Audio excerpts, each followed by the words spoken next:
오늘 말씀은 야고보서 1장 12절에서 27절까지 말씀입니다. 한 목소리로 봉독해 올려드리겠습니다. 시작. 시험을 말씀 살아계신 하나님의 말씀입니다. 시험을 참는 자는 복이 있나니 이는 시련을 견디어낸 자가 주께서 자기를 사랑하는 자들에게 약속하신 생명의 면류관을 얻을 것이기 때문이라. 사람이 시험을 받을 때에 내가 하나님께 시험을 받는다 하지 말지니 하나님은 악에게 시험 받지도 아니하시고 친히 아무도 시험하지 아니하시느니라. 오직 각 사람이 시험을 받은 것은 자기 욕심에 이끌려 미혹됨이니 욕심에 잉태한즉 죄를 낳고 죄가 장성한즉 사망을 낳느니라. 내 사랑하는 형제들아 속지 말라. 온갖 좋은 은사와 온갖 선물이 다 위로부터 빛들의 아버지께로부터 내려오나니 그는 변함도 없으시고 회전하는 그림자도 없으시니라. 그가 피조물 중에 우리로 한 첫 열매가 되게 하시려고 자기의 뜻을 따라 진리의 말씀으로 우리를 낳으셨느니라. 내 사랑하는 형제들아 너희가 알지니 사람마다 듣기는 속히하고 말하기는 더디하며 성내기도 더디하라. 사람이 성내는 것이 하나님의 의를 이루지 못함이니라.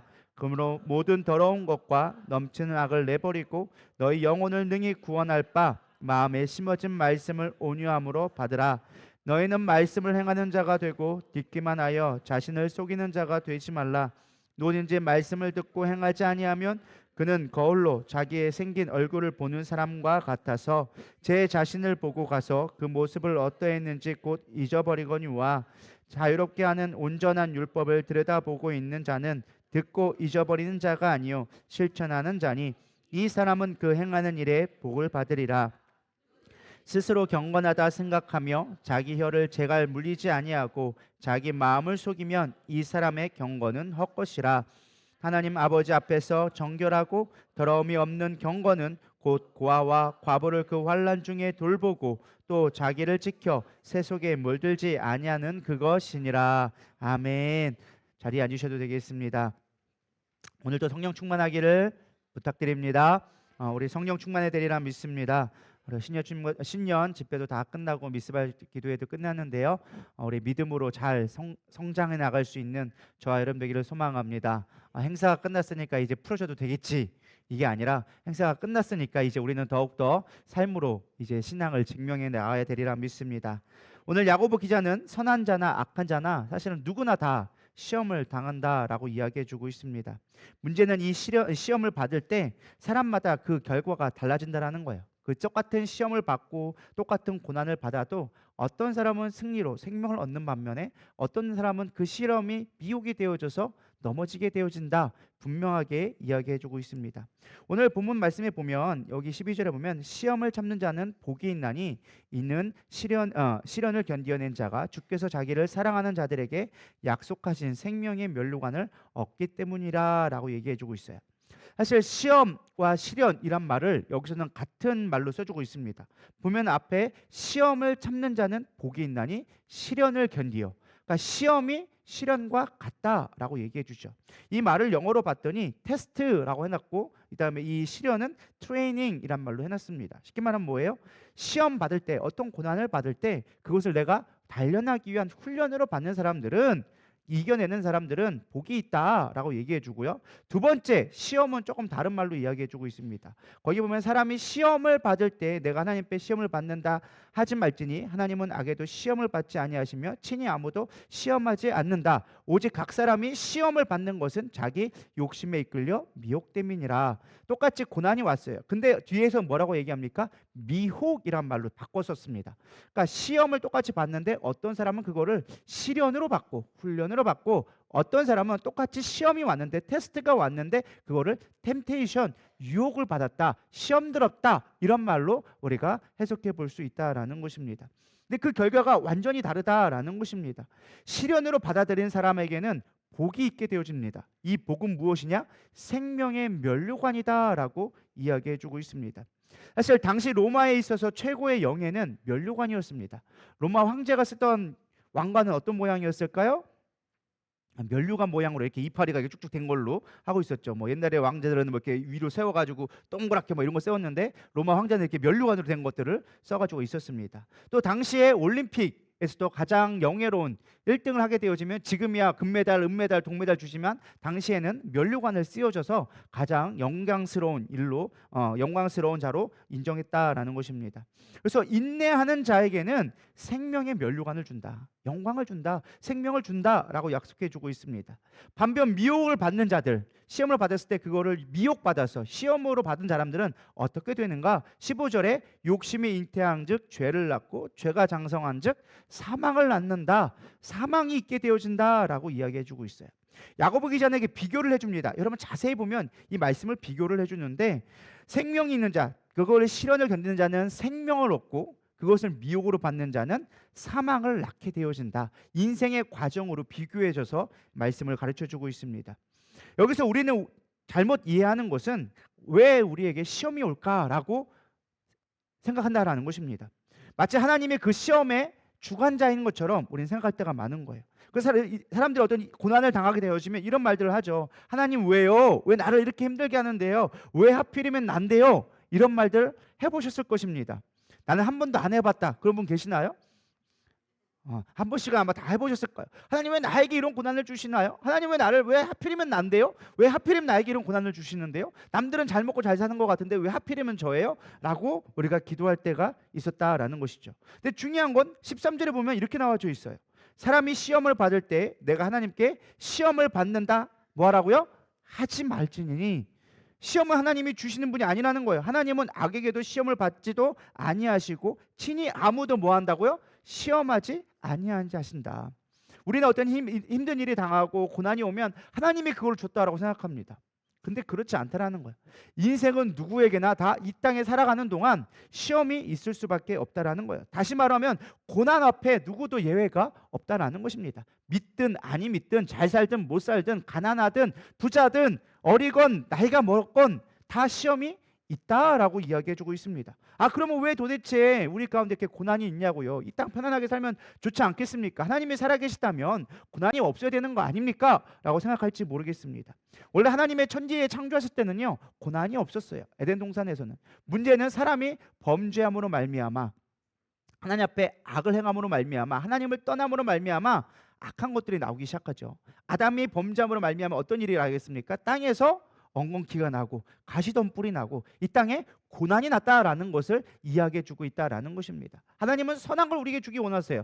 항상 좋은 것을 주기 원하시는 분이세요. 문제는 우리가 악하고 하나님을 떠나 있음으로 말미암아 죄악된 것이 이 땅에 만연함으로 말미암아 우리는 이 땅에 고난 가운데 살아갈 수밖에 없다라는 것입니다.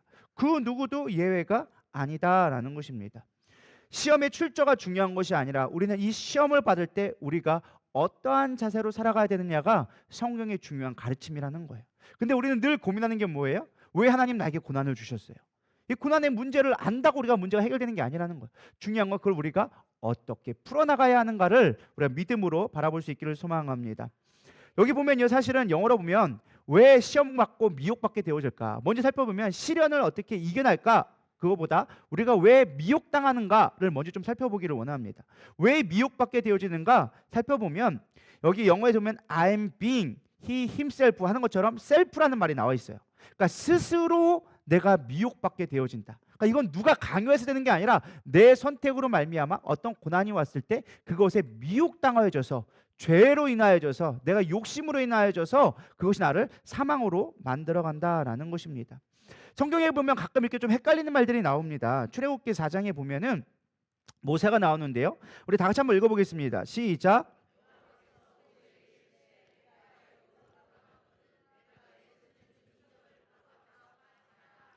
그러나 내가 그의 마음을 완악하게 한즉 그가 백성을 보내주지 아니하리니. 헷갈린 게 이거잖아요. 하나님이 바로의 마음을 완악하게 하셨다. 마치 하나님이 바로를 일부러 악하게 만들어가지고 이스라엘 백성을 고통스럽게 하려고 했다, 뭐 이런 식으로 우리가 이해하기 딱 좋은 말씀인데요. 그런 말이 아니죠. 또 사무엘하 24장 1절에 보면은 다윗이 인구조사함으로 말미암아 이스라엘 백성들이 엄청난 고난을 당하게 되어집니다. 한번 보도록 하겠습니다. 시작. 여호와께서 다시 이스라엘을 향하여 진노하사 그들을 치시려고 다윗을 격동시키사 가서 이스라엘과 유다의 인구를 조사하라 하신지라. 뭐라고 나와 있어요? 다윗을 격동시키사. 근데 그 앞에 더 웃겨요. 그들을 치시려고. 마치 하나님이 이스라엘 백성을 괴롭히려고 일부러 다윗의 마음을 격동시켜서 인구조사를 하게 했다라는 말로 기록해 놓은 것처럼 보입니다.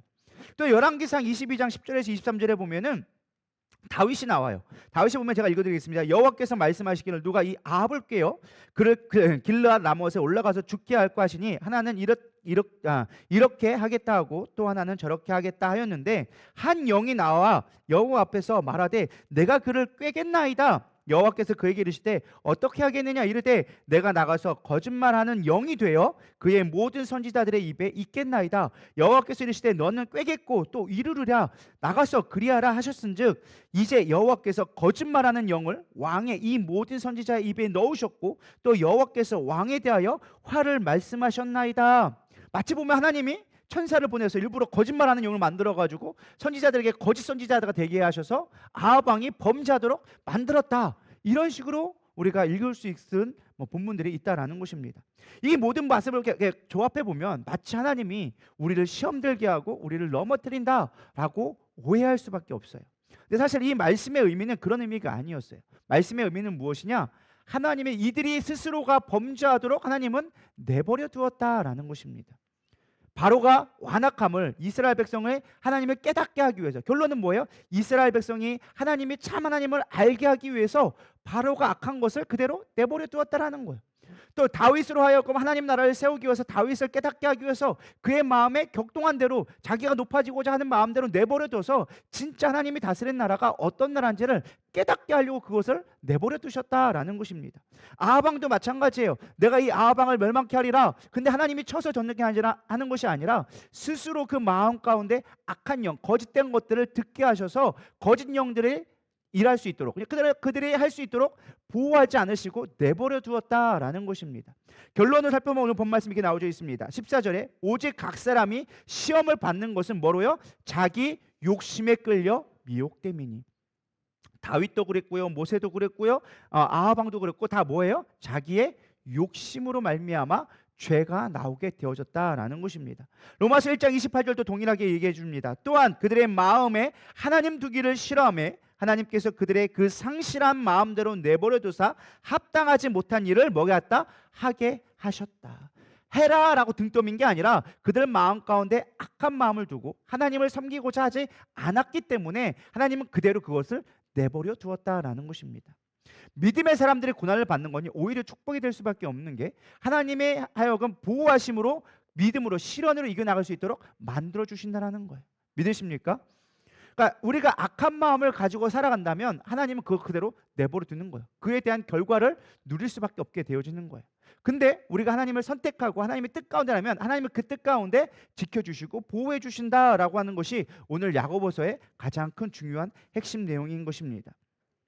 진짜 중요한 건 이거예요. 그래서 말씀하는 게 믿음의 사람들에게, 이 야고보서 기자는 지금 누구에게 편지를 쓴 거였습니까? 믿음의 사람들에게 얘기한 거예요. 그러면서 16절에 얘기합니다. 내 사랑하는 형제들아 뭐하라? 속지 말아라.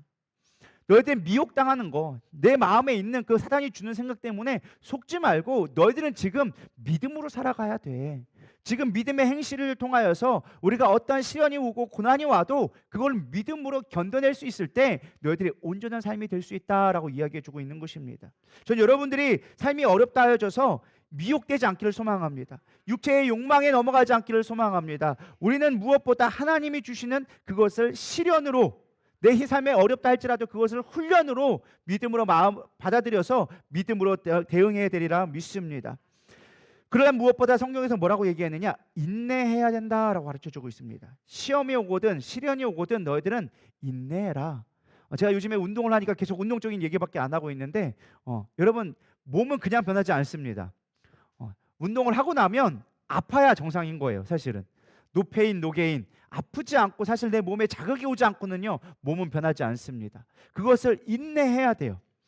몸에 알이 배기고 쑤시고 막 젖산이 쌓여가지고 막 뻐근뻐근하고 아픈데 그것들을 견뎌내서 잘 풀어냈을 때 몸은 강해지고 바뀌는 거예요. 우리의 영도 마찬가지라는 거예요. 우리의 삶도 마찬가지라는 거예요.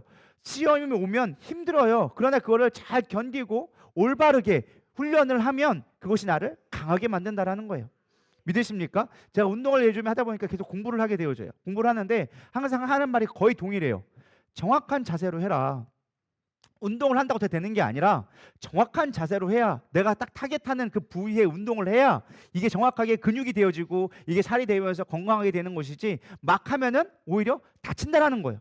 관절이 상하고 어깨가 나가고 무릎이 나가고. 그래서 운동을 막 무게만 많이 듣는 것이 중요한 게 아니라 정확한 자세로 하는 게 중요하다라고 항상 거의 동일한 말을 하더라고요. 우리도 마찬가지예요. 믿음으로 산다고 해서 그냥 되나가나 내가 살아가는 것이 아니라, 교회 나왔다고 되는 것이 아니라 정확한 믿음을 가지고 성경에서 무엇을 얘기하는지 우리가 깨달아서 나갈 때 우리가 믿음으로 잘 이겨내리라 믿습니다. 그럼 우리는 어떻게 인내해야 되는가? 많은 사람들이 인내하면 생각하는 것이, 인내는 내가 하는 것이다 라고 생각할 때가 많아요. 여러분, 인내하셔야 합니다 하면은 내가 버티고 견디고 막 이겨내야지, 이걸 우리 생각하는데 성경은 그렇게 말하지 않습니다. 그것은 우리의 육적인 생각이라는 거예요. 성경에는 뭐 하라느냐? 인내는 하늘로부터 오는 것이다 라고 이야기해주고 있습니다. 17절 보겠습니다. 시작. 온갖 좋은 은사와 온전한 선물이 다 위로부터 빛들의 아버지께로부터 내려오나니 그는 변함도 없으시고 회전하는 그림자도 없으시니라. 우리 잘 알고 있는 성령의 9가지 열매 중에 중간에 보면 딱 이게 있어요. 오래 참음, 인내가 있어요. 쉽게 말하면 뭐예요? 성령의 충만함으로 말미암아 우리 삶 가운데 열매 맺게 되어지는 것이 인내다라는 거예요. 그러니까 내가 하는 게 아니라 하늘로부터 내려주시는 열매, 그것이 인내다라는 것입니다. 믿으십니까? 그래서 우리가 내 힘으로 인내하려고 하면은 그건 인내가 아니라 결국에는 쌓아뒀다가 폭발하는 게 되어지는 거예요.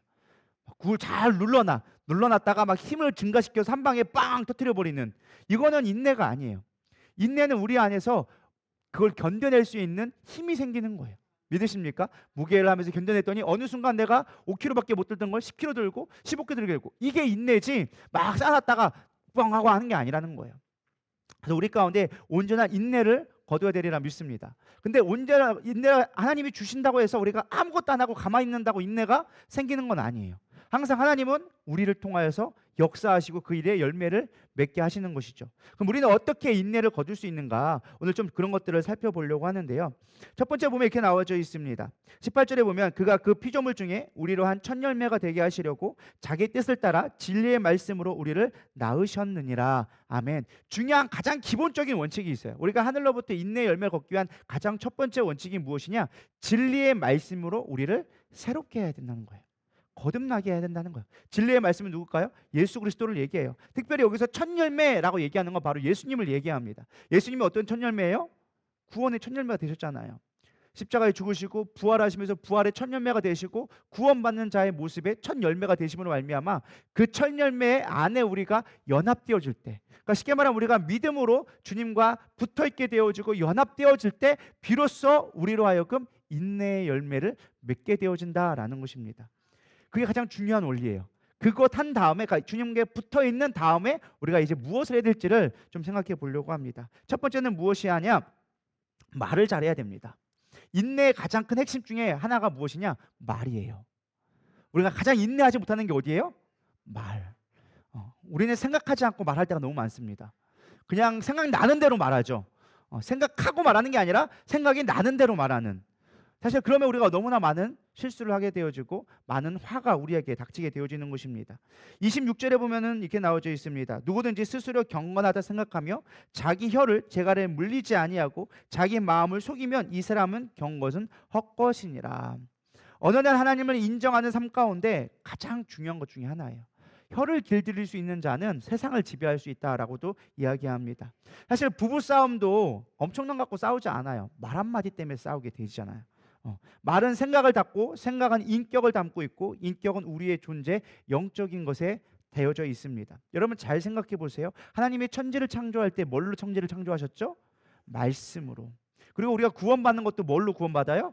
말로 구원받아요. 말씀을, 그러니까 우리가 좀 말을 좀 귀하게 여기서 말씀이라고 하는데 말에서 다 나온다라는 거예요. 우리의 영도 무엇으로 존재하느냐? 제가 가만히 좀 묵상하면서 꼭 이게 맞는 건지 모르겠지만 우리가 영적인 존재가 된다라는 건 말을 잘 다스릴 수 있는 거예요. 이게 꼭 맞는지는 모르겠지만 제가 보니까 거의 그런 것 같더라고요. 우리의 영은요, 우리 영적인 것이지만은 영은 혼과 연결되어져 있고 혼은 육과 연결되어져 있어요. 근데 가장 중요한 게 영인데 하나님이 우리를 지을 때 그 코에 생기, 생영을 부어주셨어요. 근데 하나님이 첫 요한복음에 보면은 말씀이 계시니 곧 하나님이시니라라고 얘기해 주고 있어요. 그러니까 쉽게 말하면 우리가 말을 잘 다스릴 수 있을 때 우리가 영적인 삶이 되어지고 내 영혼이 강건해지는 거예요. 그래서 좋은 말씀을 우리가 받아들일 때 내 영혼이 강해지는 거예요. 건강해지는 거예요. 제가 운동 계속 얘기하는데 운동할 때 가장 중요한 건 힘쓰는 것보다 더 중요한 게 무엇을 먹느냐가 더 중요한 거예요. 제가 지금 2달째 운동을 하고 있는데 살은 1도 안 빠졌어요. 몸은 바뀌어가기 시작했어요. 나름대로 어깨도 커지고 뭐 배도 조금씩 들어가기 시작하고 몸은 바뀌기 시작하는데 하나도 안 빠졌어요. 왜 그랬을까요? 먹는 걸 조절 안 해서. 먹는 거 조절 안 하면 아무 의미가 없더라고요. 그래서 운동할 때 가장 중요한 건 80%가 먹는 거다라고 얘기할 만큼 먹는 걸 좋은 걸 먹어야 돼요. 근데 여전히 운동을 하는데 밤에 치킨 먹고 피자 먹고 그럼 여전히 변화가 없는 거예요. 몸은 똑같을 수밖에 없는 거예요. 그러니까 우리가 말씀을 먹어야 되리라 믿습니다. 말씀을 먹을 때 우리의 영혼이 강건해지는 거고 힘이 생기는 거고 그럴 때 시험도 이겨낼 수 있고 이겨낼 수 있는 힘이 생기기 시작하는 거예요. 믿으십니까? 이겨내는 힘이 생기려면 인내하는 건 다른 데 있지 않습니다. 우리가 말을 잘해야 되리라 믿습니다. 근데 우리의 사람은요 딱 정확하게 되어져 있습니다. 내가 입력하는 대로 나오게 되어져 있어요. 욕하는 사람 계속 옆에 있으면 내 입은 욕할 수밖에 없어요.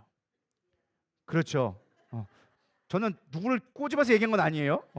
본인이 찔려서 그런 것 같은데 아무리 내가 좋은 말을 하고 싶어도 내 주변에 들리는 게 계속 안 좋은 말이 들리고 부정적인 말이 들리고 세상에 욕이 들리면 나오는 거는 그거밖에 나올 수 없다라는 거예요. 유유상종이라고 그렇게 들릴 수밖에 없어요. 근데 내가 매일마다 말씀을 듣고 믿음의 소리를 듣고 기도에 대해 소리를 듣게 되어지면 내 영은 어떻게 되어질까요? 기도의 사람이 되어지고 말씀에 이끌리는 삶이 되어지고 내 영은 강건해질 수밖에 없다라는 것입니다. 그래서 내 입술로 나오는 건 내 귀에 들리는 대로 행한다고 얘기했어요. 그래서 말씀을 볼 때 우리가 입으로 소리내서 읽는 게 너무나 중요해요. 이게 영적인 원리에서 너무 중요한 거예요. 그냥 눈으로만 쓱 보는 것보다 내 입술로 내가 선포하고 그 말이 내 귀에 들리게 되어질 때 우리의 영혼들은 강해지기 시작합니다. 인내할 수 있는 힘이 생기기 시작하는 거예요. 인내는 힘이에요. 결국에는 제가 보니까 인내한다는 건 힘이에요. 우리 영적인 파워가 있어야 돼. 근데 그 힘을 키우지 못하니까 우리가 작은 것에 넘어질 수밖에 없다는 거예요. 작은 시험에 넘어갈 수밖에 없고 미혹당할 수밖에 없는 거예요. 제가 보니까 힘이 있으면 뭐든지 무섭지 않게 되더라고요. 근데 힘이 없으면 피하게 돼. 이해가 되시나요? 예를 들어 볼게요. 저건 원고 없는 건데 주방 봉사를 해. 근데 평소에 일을 많이 하고 힘이 있는 사람들은 주방에 들어가서 봉사하는 게 별로 힘들까요? 안 힘들까요? 별로 안 힘들어. 근데 집에서 평소에 일을 안 하고 막 별로 근육이 없어. 뭐 일을 해보지 않았어. 그런 사람들은 주방에 들어온 게 어떨까요? 무서워. 내가 이거 어떻게 하지? 설거지 이만큼 쌓여 있으면 그거 어떻게 해야 돼? 100명 본 거 설거지 어떻게 해? 제가 생긴 게 그거예요. 힘이 있으면 이기게 되어져 있어요. 그게 인내하게 되는 힘이더라고요. 우리가 인내하지 못하는 건 딱 하나예요. 힘이 없으니까 인내하지 못하는 거예요. 믿으십니까? 이 영적인 원리를 깨닫기를 소망합니다. 영적인 것도 마찬가지예요. 영적인 힘이 생겨야 인내할 수 있는 거예요. 근데 그 힘은 어디서 나온다? 말에서부터 나온다. 말해야 우리의 영적인 내성이 생기고 힘이 생길 수 있다라는 것입니다. 저는 여러분들이 말을 잘 견딜 수 있기를 소망합니다. 잠언 12장 2절부터 3절에 보면 이렇게 나와져 있습니다. 사람의 입의 열매로 인하여 복록을 누리거니와 마음이 괴사한 자는 강포를 당하느니라.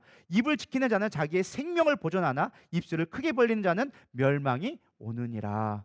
마음이 요 재미있는 게 뭐냐면 입술의 열매 때문에 복을 누리는데 마음이 괴사한 자, 쉽게 말하면 영이 죽은 자, 말씀이 없는 자는 그걸로 인하여서 뭐를 당한다? 강포를 당하게 되어진다. 강포가 뭐예요? 강력한 포악함. 이렇게 생각하면 좀 쉬워요. 그래서 큰 고난을 당할 수밖에 없다. 포악함을 당할 수밖에 없다. 고난을 당할 수밖에 없다. 이렇게 얘기해 주고 있는 것입니다. 말이 얼마나 무서운 건지. 사실 칼보다 더 무서운 게 말이에요. 칼로 사람 죽이기는 어렵지만 말로 사람 죽이기 너무나 쉬워요.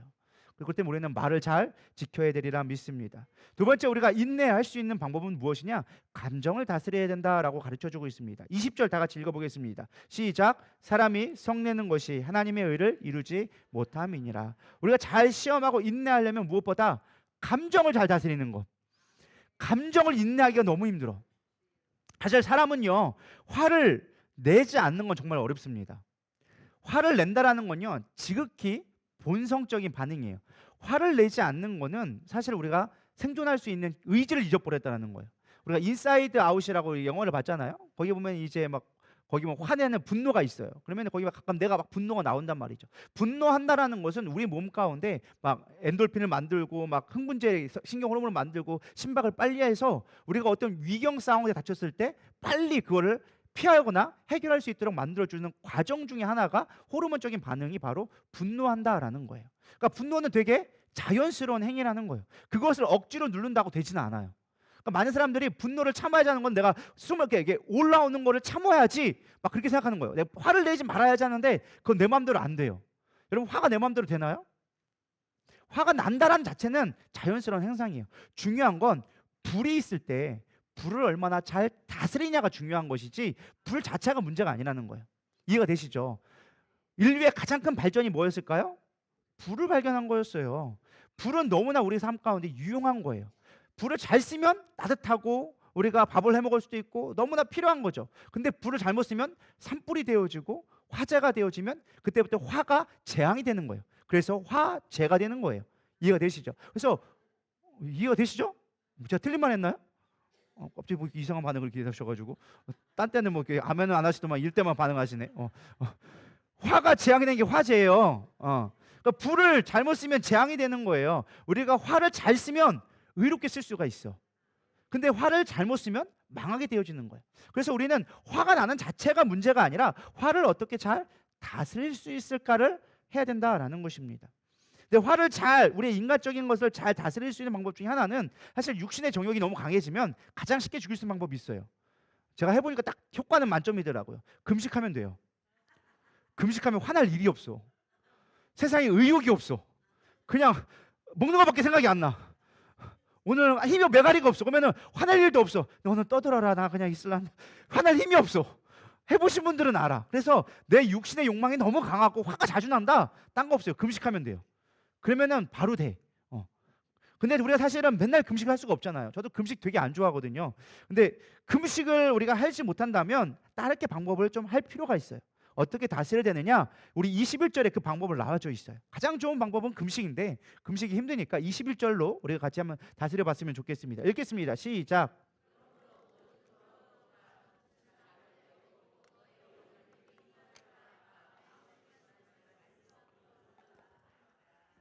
자, 제가 아까 말씀드렸어요. 화는 잘 다스리는 게 중요하다. 컨트롤하는 게 중요해요. 근데 이 컨트롤을 잘한다라는 말을 성경에서 뭐라고 표현하느냐? 온유하다라는 말을 표현해요. 온유하다. 여러분 온유하다라고 하면 많은 사람들이 뭐 대부분 이제 다 아시겠지만 막 이렇게 겸손해가지고 어서 오세요, 막 사랑합니다. 이게 온유라 생각하는데 그게 온유가 아니에요. 성경에서의 온유는 잘 길들여진 거를 온유라고 얘기해요. 그래서 원래 이 온유하다라는 말은 말을 야상말을 잘 훈련시켜서 좋은 경주마로 만드는 기수가 가라고 할 때 달릴 수 있는 힘이 있는 말, 잘 길들여진 말을 온유한 말이라고 얘기해요. 조금 더 쉽게 비유하면은 개를 생각하면 돼요. 집에 지키는 개가 있어요. 우리 집 호돌이가 있어요. 이 호돌이가 주인한테는 꼬리를 잘 흔들어. 막 배도 벼르장 까고 막 좋다고 막 발랑발랑 뛰어. 근데 중요한 건 고양이 새끼가 오면은 난리가 나요. 뭐예요? 분별할 줄 아는 거예요. 힘이 없느냐? 힘이 엄청 좋아. 막 끌고 나면 막 팔이 빠질 정도로 떼고 가. 그러니까 온유는 내가 힘이 있지만 주인이 뜻하는데 힘을 낼 수 있고 주인이 멈추라고 했을 때 멈출 수 있는 길들여진 것을 온유하다라고 얘기하는 거예요. 그러니까 성경 말씀에 뭐라고 했어? 너희들이 마음을 다스릴 수 있는 거, 영혼을 능히 구원하게 만드는 게 어디에 있느냐? 온유함에 있다. 근데 그 온유하게 만드는 훈련의 과정이 무엇이냐? 마음에 심어진 말씀으로 온유함을 받으라라고 나와져 있어요. 아까도 얘기했지만 말씀이 우리 안에 있을 때 우리는 온유해지게 되어져 있어요. 내가 말씀이 없으면 감정대로 살아가, 육정대로 살아가, 육신의 생각대로 따라갈 수밖에 없어요. 근데 말씀이 나를 지배하기 시작하면 우리는 뭐에 따라가는 거예요? 말씀이 나를 이끄는 삶이 되어지는 거예요. 그래서 말씀으로 나를 다스릴 수 있을 때 우리는 어떤 힘이 생긴다? 인내할 수 있는 힘이 생기는 거예요. 고난이 와도 인내할 수 있는 힘이 생겨. 근데 여러분 속된 말로 예배 드리지 않고 말씀 보지 않고 기도하지 않으면 내 멋대로 살아요. 내가 할리는 대로, 꼴리는 대로, 속된 말로 꼴리는 대로 살아. 자기 마음대로. 근데 우리가 말씀에 살면 어떻게 되어질까요? 감정이 올라가다가도 주님이 기뻐하지 않네. 화가 나다가도 회개하고 돌이키는 거예요. 아, 주님이 기뻐하지 않으셨네. 아, 이거는 내 뜻이었네. 돌이킬 수 있는 마음이 생기는 거예요. 말씀의 가장 중요한 능력은 무엇이냐? 우리를 진실한 모습으로 보게 만드는 거예요. 내 영적인 상태를 보게 만드는 가장 중요한 도구가 말씀을 묵상하는 거예요. 묵상하면 내 죄가 정확하게 보여요. 근데 우리가 말씀을 안 보니까 내 죄가 뭔지 몰라. 그래서 말씀의 가장 중요한 기능은 내 모습을 살피는 거예요. 믿으십니까? 물론 말씀이 주시는 능력도 있고 뭐 여러 가지가 있겠지만 저는 말씀의 묵상의 가장 중요한 기능은 무엇이냐? 나를 살피는 거예요. 내 죄가 어디가 무엇이 있는지, 내가 어디에 티끌이 묻어 있는지 그걸 보고 해결할 수 있으면 우리는 건강해질 수 있다라는 것입니다.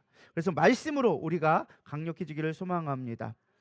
그래서 말씀을 중요한 건 야고보 기자는 말씀을 아는 것이 끝이 아니다. 말씀이 중요한 우리의 삶이 되어져야 한다라고 그 다음에 이야기해주고 있습니다. 그러니까 감정을 다스리기 위해서는 우리가 온유해져야 돼요. 화를 다스리기 위해서는 반드시 우리가 온유해져야 돼요. 근데 온유한 건 말씀으로 다스려지는데 말씀을 아는 것으로 끝이 아니라 조금 더 깊이 얘기해서 말씀을 행해야 한다라고까지 이야기해주고 있다라는 것입니다. 우리 22절부터 24절까지 읽어보겠습니다. 시작.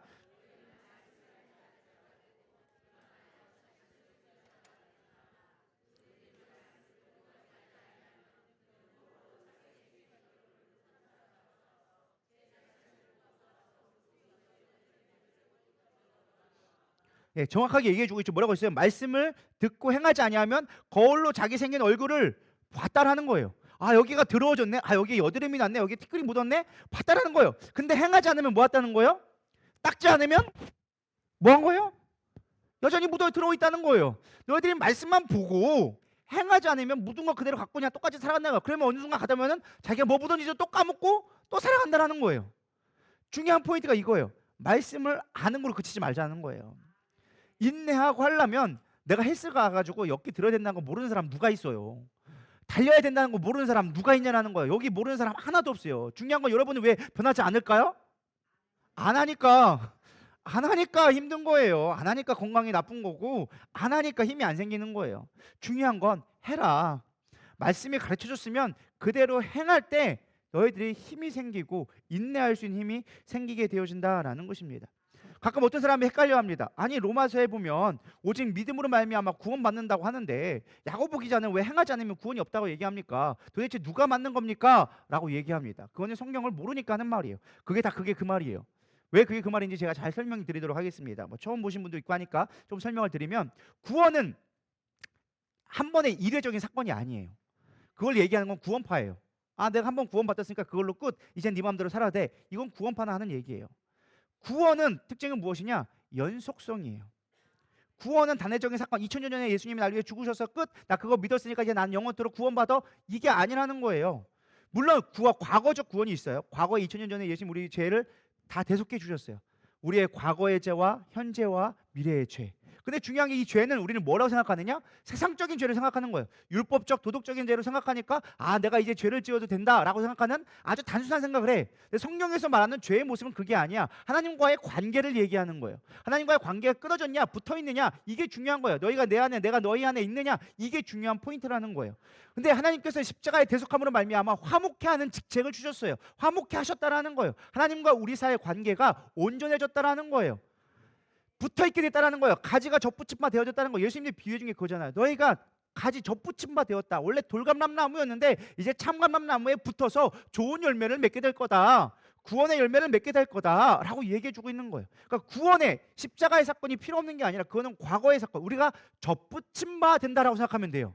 근데 그게 천국의 완성이냐? 아니야, 그렇지는 않아요. 그러기 위해서 필요한 게 무엇이냐? 야고보 기자가 얘기하는 성화의 구원이 필요하다라는 거예요. 우리는 거룩해져야 한다는 거예요. 내가 거룩하니 너희도 거룩해져라. 이것이 구원의 완성을 이루어져가는 과정이라는 거예요.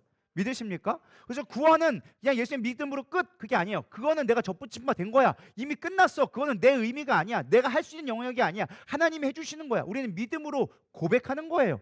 믿으십니까? 그 접붙집화 되어지면 이제 뭐 하는 거예요? 우리는 이제 열매 맺는 삶을 데려야 돼요.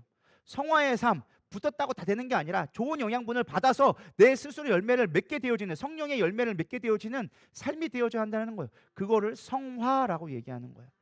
야고보 기자는 얘기하는 거 너희들의 행함으로 받는 구원은 무엇이냐? 성화의 열매를 거두라는 거예요. 성령에 붙어 있으라는 거예요. 성령 충만해서 성령으로 살아가라는 거예요. 말씀으로 살아가라는 거예요. 그럴 때 너희들이 구원의 완성을 이루어 간다라는 거예요. 여러분 성화의 구원을 이루어가고 계십니까? 난 예수 믿었다고 끝났다고 생각하면 큰 착각하는 거예요. 그거는 여러분들 전혀 변화시키지 못해.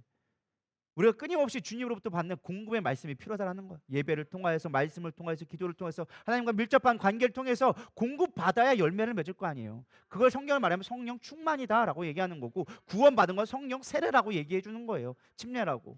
믿으십니까? 성령의 충만 열매를 맺게 되면 어떻게 돼요? 우리는 영화의 구원, 완성되어질 하나님 나라를 소망하며 바라보고 살게 되어진다라는 것입니다. 그게 바로 여기서 얘기하는 행함의 구원이라는 거예요. 성화의 구원을 이루기를 소망합니다. 그래서 말씀이 우리의 삶이 되게 해야 된다는 거예요. 그럼 말씀이 어떻게 우리의 삶 가운데 이루어지게 하느냐? 예수님은 분명하게 얘기해 주세요. 선행을 해라. 착하게 살아라. 세상에서 말하는 착함이 아니에요. 여기는 어려운 자들과 함께할 수 있는 복음을 증거하는 것을 이야기합니다. 21절에 보면 고아와 과부를 돌보고 라고 얘기해 주고 있습니다. 여러분, 인내하는 삶 가운데 가장 중요한 것 중에 하나가 선행인 걸 여러분 믿으시기 바랍니다. 나눠주는 삶이 없으면 사실 우리의 삶은 크게 무의미합니다. 많은 사람들이 예수 믿는 거를 단지 내가 죽어서 천국 가는 것 정도로만 이야기하는데 그렇지 않습니다. 우리가 구원받은 목적은 이 땅에 하나님 나라가 이루어지는 거예요. 그것이 선행이에요. 믿으십니까? 세상에서 말하는 착함도 포함되어 있지만 성경에서 말하는 선은 구원을 이루게 하는 거예요. 믿으십니까? 근데 우리는 착각하는 게 세상에 착함이란 거 얘기하니까 뭐 어려운 사람 도와주는 것으로 끝, 내 할 일 다 했다, 그게 아니에요. 진짜 중요한 목적은 착함으로 통하여져서 하나님이 있음을 알게 하는 거예요. 그걸 하나님을 믿게 만드는 게 선행의 목적이라는 거예요. 세상의 선과 성경에서 말하는 선의의 목적과는 약간의 차이가 있다는 거예요. 우리가 그 부분을 분별할 수 있기를 소망합니다. 물론 착하게 살아야 돼요. 착하게 살아고 함께 나누는 삶도 살아야 되고, 세상은 혼자 살 수 있는 것이 아니더라고요. 저도 혼자 있는 거 참 좋아하는데 혼자 있으면 안 돼요. 함께 있어야 돼요. 함께 하는 것, 특히 어려운 자들과 함께 할 수 있기를 축복합니다. 마지막 네 번째는요, 세상에 물들지 않는 것이 우리가 인내하는 것이다 라고 얘기합니다. 쉽게 말해 세상에 미혹받지 않는 거예요. 27절 다 같이 읽어보겠습니다. 세상으로부터 자신을 지켜 물들지 않도록 해라 라고 얘기해 주고 있어요. 믿으십니까? 세상을 또 물들지 아니하는 그것이니라. 여러분 잘 이겨내기를 소망합니다. 세상을 등지고 살라는 말씀이 아니에요. 세상과 관습과 성공으로 보는 그것을 바라보며 살아가는 것이 아니라 고난이라 할지라도 우리의 영광의 길을 바라볼 수 있는 것이 우리가 정말로 이때 당에서 인내하는 것이라는 거예요. 사실 세상에 좋은 게 얼마나 많아요? 여러분 하고 싶은 거 얼마나 많이 있습니까? 여행도 가고 싶고 돈도 많이 벌고 싶고 많이 하고 싶은 거 너무 많잖아요. 때로는 쉬기도 쉽고 때로는 너무나 많은 것들이 많이 있는데 중요한 건 그 모든 것들을 인내하고 주님이 원하시는 그곳으로 갈 때 우리가 세상을 이겨낼 수 있다라는 것입니다. 절대로 세상의 가치관으로 우리는 세상을 이겨낼 수가 없습니다. 세상의 방법으로는 세상을 이겨낼 수가 없어요. 세상을 이길 수 있는 방법은 오직 하나님의 방법으로, 하나님의 시선으로, 하나님의 능력으로 할 때 우리는 세상을 이겨내리라 믿습니다. 우리가 왜 맨날 시험 들고 맨날 넘어지고 왜 아파하는 줄 아십니까? 세상의 방법으로 우리가 이겨보려고 하니까.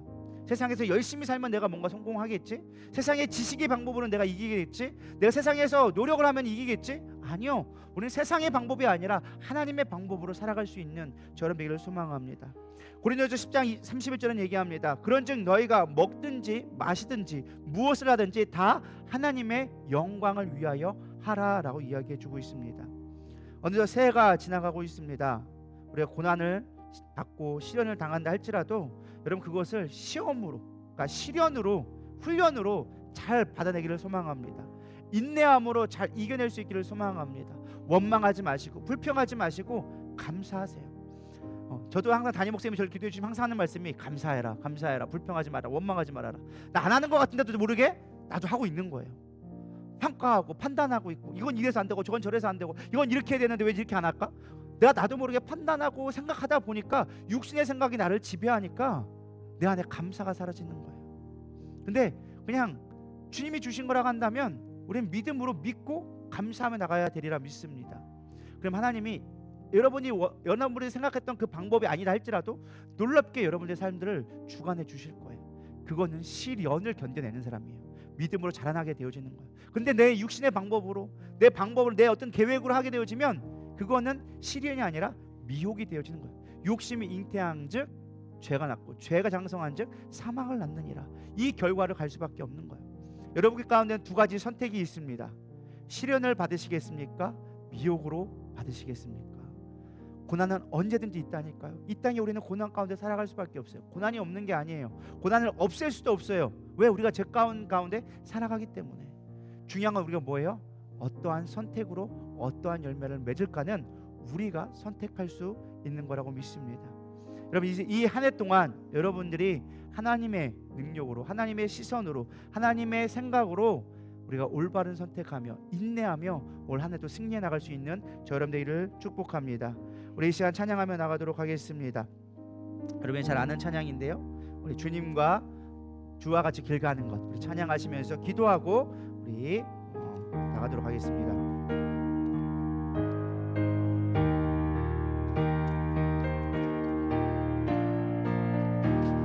주와 같이 길 가는 것 즐거운 일 아닌가. 우리 주님 걸어가신 발자취를 밟겠네. 한 걸음 한 걸음 주 예수와 함께 날마다 우리 걸어가리. 어린아이 같은 우리 미련하고 약하나 주의 손에 이끌리어 생명길로 가겠네. 한 걸음 한 걸음 주 예수와 함께 날마다 우리 걸어가리. 꽃이 피는 들판이나 험한 골짜기라도 주가 인도하는 대로 주와 같이 가겠네. 한 걸음 한 걸음 주 예수와 함께 날마다 우리 걸어가기. 옛선지자의 녹같이 우리들도 천국에 들려 올라갈 때까지 주와 같이 걷겠네. 한 걸음 한 걸음 주 예수와 함께 날마다 우리 걸어가. 한 걸음 한 걸음 한 걸음 주 예수와 함께 날마다 우리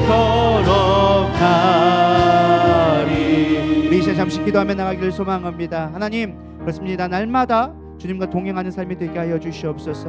말씀이 나를 인도하게 하여 주시옵시고, 이 땅에 있는 모든 시험과 고난이 온다 할지라도 말씀으로 인내하며 우리가 살아가게 하여 주시옵소서. 선을 행하며 주의 뜻을 구하며 하나님의 나라를 이루어가는 하늘의 천국 보며 살아가는 수 있는 우리 모두 되게 하여 주시옵소서. 우리 고백하는 마음으로 주여 한번 부르며 잠시 기도하며 나가겠습니다. 기도하시겠습니다. 주여, 하나님, 우리가 너의 삶을 살아갈 때 무엇으로 살아갑니까? 여전히 나의 육신의 생각과 나의 방법으로 나의 뜻으로 살아가고 있지는 않습니까? 하나님, 이 시간 말씀을 덧입게 하여 주시옵시고, 오늘 배웠습니다.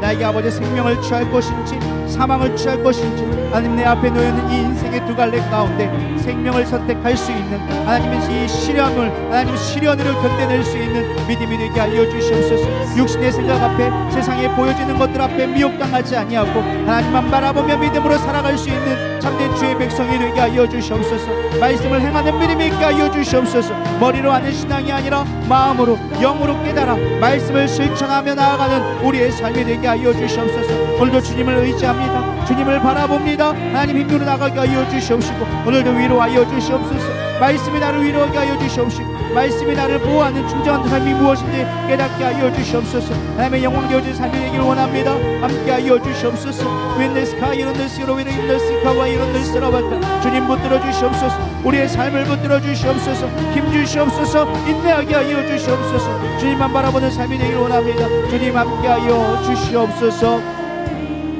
하나님 감사합니다. 오늘 말씀을 들었습니다. 이 말씀이 내 삶 가운데 응하게 하여 주시옵시고 삶이 아무리 힘들고 어렵다 할지라도 인내하며 주님만 바라보는 삶이 되게 하여 주시옵소서.